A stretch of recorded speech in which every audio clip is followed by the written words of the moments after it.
Hello students, welcome back. Today we learn our first tense, present tense.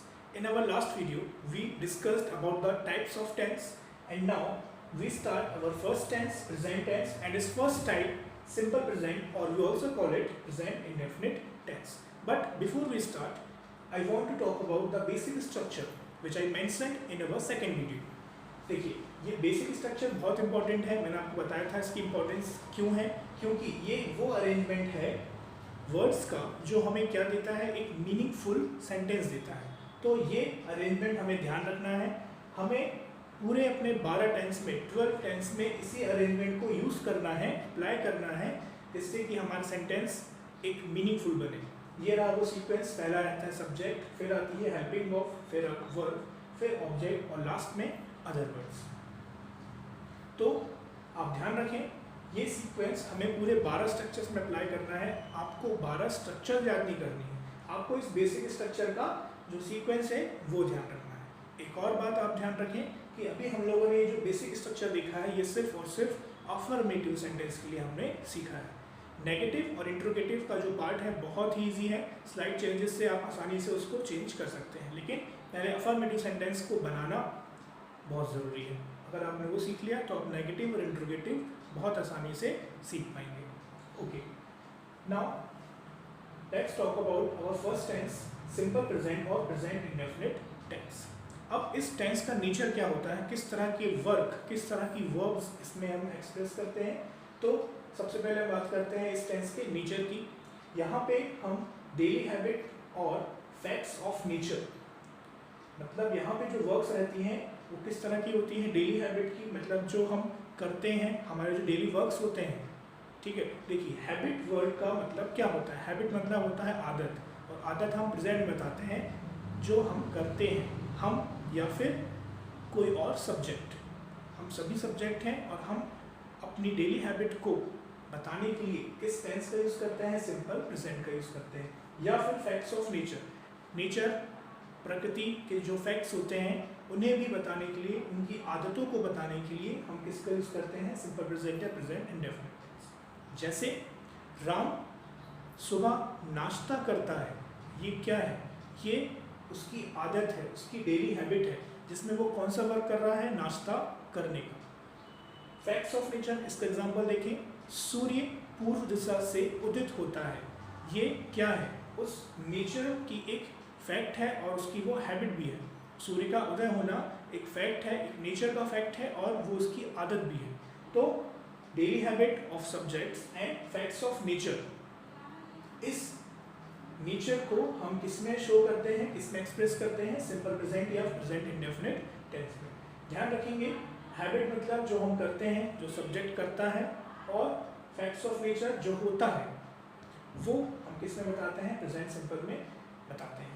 अब मैंने आपको बताया था कि इसका जो स्ट्रक्चर रहेगा वो हम किससे निकालेंगे, हमारे बेसिक स्ट्रक्चर से. इस टेंस में और एक और टेंस जो आगे आएगा पास्ट का सिंपल, इन दोनों टेंस में एक चीज़ कॉमन रहती है जो बेसिक स्ट्रक्चर से थोड़ी डिफरेंट होती है, और वो ये होती है कि इस टेंस में हेल्पिंग वर्ब नहीं होती. हेल्पिंग वर्ब अफर्मेटिव सेंटेंस में नहीं होती है.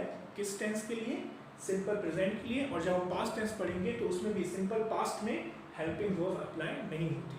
तो यहाँ पे हमारा जो बेसिक स्ट्रक्चर है वो सब्जेक्ट के बाद सीधे कहाँ आएगा, वर्ब में आएगा, फिर आएगा ऑब्जेक्ट और फिर अदर. यहाँ पे आप हेल्पिंग वर्ब यूज़ नहीं करेंगे.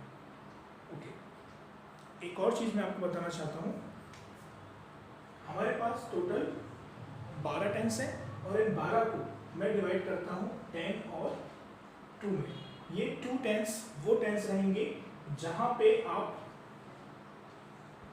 हेल्पिंग वर्ब का यूज नहीं करेंगे, and present simple is one of them. And the second one is past simple.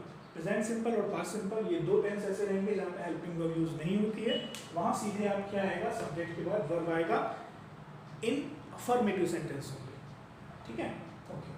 तो हेल्पिंग वर्ब नहीं होती है. तो अब इसका स्ट्रक्चर क्या बनेगा, तो यहाँ पे ध्यान देंगे, इसके जो स्ट्रक्चर है वो 2 पार्ट्स में डिवाइड होते हैं. अब वो किस तरह से होते हैं वहाँ देखेंगे. पहला स्ट्रक्चर है सब्जेक्ट के बाद वर्ब का फर्स्ट फॉर्म, फिर है ऑब्जेक्ट और लास्ट में है अदर वर्ड. सेकेंड पार्ट इसी का, सब्जेक्ट के बाद वर्ब का फर्स्ट फॉर्म, लेकिन यहाँ पे आपको वर्ब में क्या यूज करना है साथ में, एस, ई एस या फिर आई ई एस। वर्ब में एस, ई एस और आई एस, इन तीनों में से कोई एक चीज यहाँ पे आपको ऐड करना है वर्ब के नेचर को देखते हुए कि इसमें एस आएगा, ई एस आएगा या आई एस आएगा, फिर ऑब्जेक्ट और अदर वर्ब। अब ये जो दोनों कंडीशन आप देख रहे हैं, वर्ब का फर्स्ट फॉर्म और वर्ब के फर्स्ट फॉर्म में एस, ई एस और आई एस, ये दोनों ही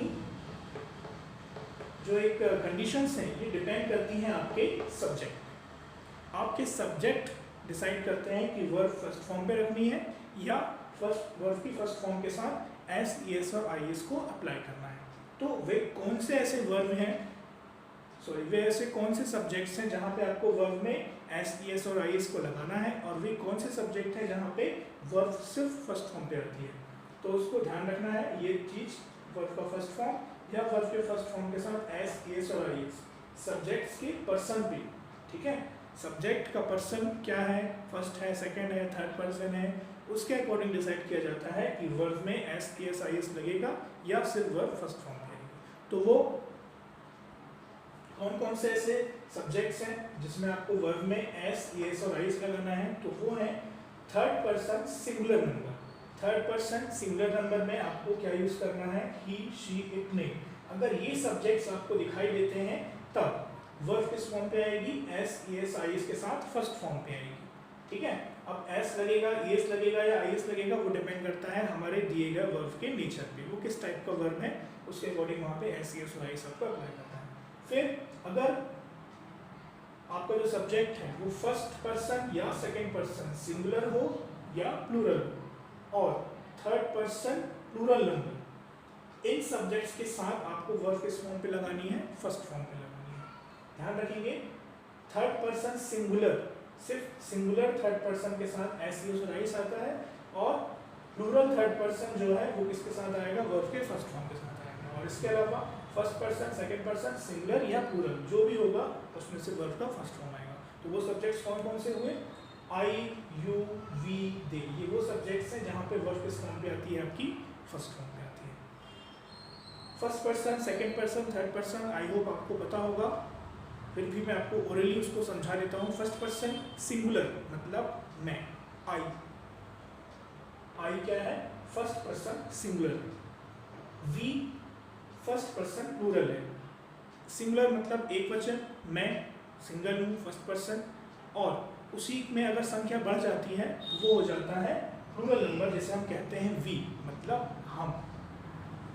सेकंड पर्सन मतलब तुम, सिंगुलर है या प्लूरल है उसे हम यू ही कहते हैं। और थर्ड पर्सन मतलब मैं और तुम, हम दोनों को छोड़ के तीसरा व्यक्ति जिसका हम नाम लेते हैं या इशारे से उसे बोलते हैं, वह, वे, राम। तो ये सब क्या है आपके थर्ड पर्सन। अब फर्स्ट पर्सन, सेकंड पर्सन और थर्ड पर्सन आपको समझ में आ गया होगा। तो इसके अकॉर्डिंग हमें अपने स्ट्रक्चर को यूज करना है, सब्जेक्ट के अकॉर्डिंग वर्ब का यूज किया जाएगा कि वर्ब फर्स्ट फॉर्म पे आएगी या फिर उसमें एस, ई एस या आई एस आपको अप्लाई करना है। तो ये बहुत इंपॉर्टेंट एक टेंस है।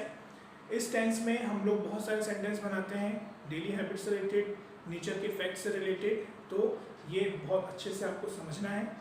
और अगर कोई डाउट रहता है तो आप कमेंट बॉक्स में मुझसे क्वेश्चन कर सकते हैं। इसी का एक और पार्ट हम नेक्स्ट वीडियो में देखेंगे, जिसमें मैं आपको बताऊंगा प्रेजेंट सिंपल टेंस में सेंटेंस को ट्रांसलेट किया जाता है किस तरह से आप सेंटेंस को वहाँ पे क्रिएट कर सकते हैं। इसके अलावा मैं वहाँ पे आपको अफर्मेटिव के अलावा अब नेगेटिव और इंट्रोगेटिव सेंटेंस को कैसे बनाना है वो भी बात करूँगा। तो आई होप आपको ये फर्स्ट जो प्रेजेंट सिंपल टेंस है वो समझ में आया है, इसका नेचर समझ में